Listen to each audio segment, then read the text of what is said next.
उत्तर प्रदेश विधानमंडल का शीतकालीन सत्र आज से प्रारंभ हो रहा है। शीतकालीन सत्र में प्रतिभाग करने के लिए आ रहे सभी माननीय सदस्यों का मैं हृदय से स्वागत करता हूं। आज से 24 दिसंबर तक शीतकालीन सत्र में माननीय सदस्यों को सदन में अपने मुद्दों को उठाने, उत्तर प्रदेश की जनता के हित में और उत्तर प्रदेश के विकास से जुड़े हुए तमाम अन्य कार्यों को आगे बढ़ाने, विधायी कार्यों को आगे बढ़ाने और विभिन्न विभागों में जो नई मद हैं उनके लिए सप्लीमेंट्री डिमांड्स के लिए भी यह शीतकालीन सत्र अत्यंत महत्वपूर्ण होगा। इस अवसर पर राष्ट्रगीत वंदे मातरम के 150 वर्ष पूर्ण होने के उपलक्ष्य में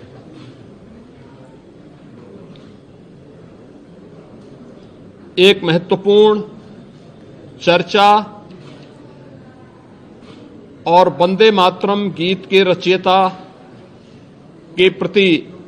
कृतज्ञता ज्ञापित करने का भी एक अवसर उत्तर प्रदेश विधानमंडल के सामने होगा, क्योंकि उत्तर प्रदेश की स्थापना का दिवस और राष्ट्रगीत के रूप में वंदे मातरम को भारत के संविधान के अनुसार मान्यता प्राप्त होने का नोटिफिकेशन एक ही तिथि इस महत्वपूर्ण इवेंट के लिए है और उत्तर प्रदेश की विधान मंडल में इस पे चर्चा इसलिए अत्यंत महत्वपूर्ण होगी। कल सर्वदलीय बैठक में हम लोगों ने सभी दलीय नेताओं से इस बारे में अनुरोध किया है कि सरकार प्रत्येक मुद्दे पर चर्चा कराने के लिए तैयार है। सरकार विकास से जुड़े हुए मुद्दों पर एक सकारात्मक रुख है और सभी दलों का हमें विधानसभा सत्र को संचालित करने के लिए उनके सहयोग की भी अपेक्षा है। देश का सबसे बड़ा विधानमंडल सुचारू रूप से संचालित हो और ये अब तक लगातार एक सही दिशा में आगे बढ़ा है, क्योंकि लोकतंत्र से जुड़े हुए पवित्र स्थल जब चर्चा पर चर्चा का विषय बनते हैं तो जन विश्वास पर जनप्रतिनिधि खरा उतरता है। हमारी इच्छा थी कि सत्र अधिक दिन चले, लेकिन माननीय जनप्रतिनिधिगण ज्यादातर वर्तमान में मतदाता सूची की जो विशेष पुनरीक्षण की कार्रवाई चल रही है इस कार्यक्रमों में लगे हैं और यह लोकतंत्र की शुचिता, पारदर्शिता और प्रभावी होने के लिए अत्यंत महत्वपूर्ण भी है। तो विभिन्न जनप्रतिनिधियों ने इस संबंध में अनुरोध भी किया था कि आवश्यक विधायी कार्य और सप्लीमेंट्री डिमांड्स के साथ ही कुछ महत्वपूर्ण अन्य कार्यों को लेने के बाद वंदे मातरम पर चर्चा परिचर्चा के उपरांत अगर इसे हमें आगे के कार्य के लिए एसआईआर की इस कार्रवाई को जो भारत निर्वाचन आयोग के मार्गदर्शन में चल रही है इसके लिए समय मिल जाता, तो इसलिए इसे आज से 24 दिसंबर तक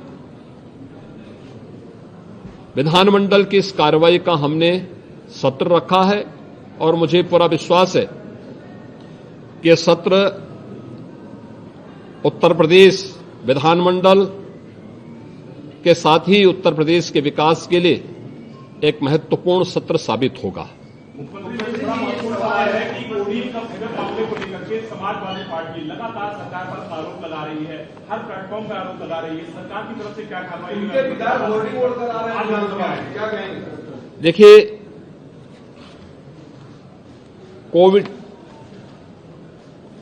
कोडिन फास्फेट यह एनडीपीएस के अंतर्गत आने वाला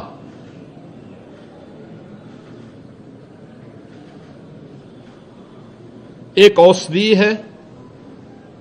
जिसका निर्माण कोडिन युक्त कफ सिरप यानी गंभीर खांसी के लिए कफ सिरप बनाने के लिए उपयोग होता है, लेकिन सेंट्रल नारकोटिक्स ब्यूरो के द्वारा इसे केवल उन्हीं औषधियों के निर्माण के लिए आवंटित किया जाता है। इसके लिए उसका कोटा, उसका आवंटन, ये सभी सेंट्रल नारकोटिक्स ब्यूरो के द्वारा तय होते हैं। इस मामले इसकी यह कफ सिरप तमाम जगहों पर नशीले पदार्थों के रूप में इसके दुरुपयोग की शिकायतों के बाद इस पे हम लोगों ने कार्रवाई की थी, क्योंकि अवैध रूप से इसकी तस्करी की शिकायतें आई थी और ये उत्तर प्रदेश पुलिस ने एनडीपीएस जो उत्तर प्रदेश का एफएसडीए विभाग है, इसके नेतृत्व में हम लोगों ने उसको एनडीपीएस के दायरे में लिया, क्योंकि माननीय उच्चतम न्यायालय ने भी इसको इस रूप में माना है और इस पे कार्रवाई प्रारंभ की है। यह कार्रवाई उत्तर प्रदेश सरकार के द्वारा एफएसडीए, यूपी पुलिस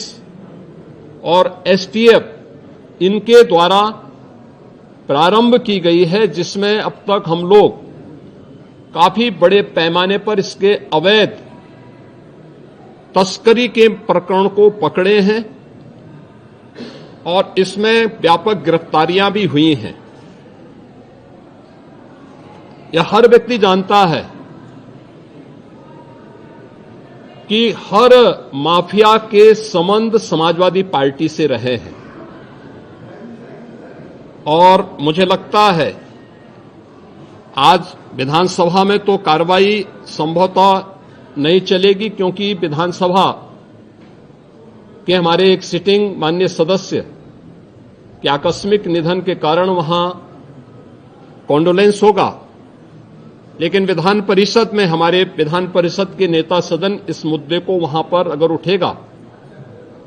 तो जरूर इस मुद्दे को वहां पे रखेंगे, अन्यथा हमारी ओर से कोई मान्य सदस्य बाहर भी अगर सदन में उठेगा ठीक है, बाहर उठेगा तो बाहर भी उसका जवाब देगा। लेकिन प्रारंभिक जांच में सामने आया है कि उससे जुड़े हुए जिन अभियुक्तों को एसटीएफ या यूपी पुलिस की कार्रवाई में पकड़ा गया है, उनके कुछ संबंध समाजवादी पार्टी से सामने आए हैं और समाजवादी पार्टी जो अपने कार्य के अनुरूप जिसका जो बदनाम हो चुकी है और पहले से कुख्यात है, इस पूरे मामले में भी उसकी संलिप्तता आएगी। चूंकि एसआईटी एक राज्य स्तर की एसआईटी इस पूरे मामले की निगरानी कर रही है, जिसमें यूपी पुलिस, एफएसडीए, इनसे जुड़े हुए सभी अधिकारी मौजूद हैं। इनके अवैध रूप से तस्करी के साथ साथ इससे जुड़े हुए अन्य जो महत्वपूर्ण पहलू होंगे, किन किन लोगों के पास ये धन गया है, ये बातें भी सबके सामने आएंगी और इस बारे में पूरी रिपोर्ट आने के बाद ही इसके बारे में कुछ कहा जा सकता है। लेकिन ये जरूर मैं कह सकता हूं कि जो सपा प्रमुख के द्वारा कहा जा रहा है, ये वही स्थिति है कि यही कसूर मैं बार बार करता रहा, धूल चेहरे पर थी और आईना साफ करता रहा। यानी फोटो इनकी है उन माफियाओं के साथ, तो स्वाभाविक रूप से अवैध लेन देन में भी संलिप्तता कहीं न कहीं सामने आएगी। जांच आने दीजिए, दूध का दूध और पानी का पानी सबके सामने आएगा। धन्यवाद जी।